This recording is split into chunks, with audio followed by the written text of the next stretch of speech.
যার কারণে জামাতের কেন্দ্রীয় আমির ডাক্তার শফিকুর রহমান যেখানে এই নদী ভাঙ্গনের কারণে এই এলাকায় প্রায় 10 কিলোমিটার তিনি অসুস্থ থাকার কারণে আসতে পারেন নাই। আমাদের মুসাফির এবং পূর্বাঞ্চল রক্ষার জন্য বিগত বন্যায় ক্ষতিগ্রস্ত মানুষের পাশে সবসময় আসি আমরা থাকবো।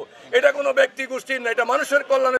সরালাই, সর্ববর্তী, সরাদারি যে নদী ভাঙ্গনে হাজার হাজার পরিবার বিলীন হয়ে যাচ্ছে, এখানে নদী ভাঙ্গন রোধ করার জন্য আমাদের অনতিবিলম্বে ক্লোজ ড্যাম চালু করা দরকার।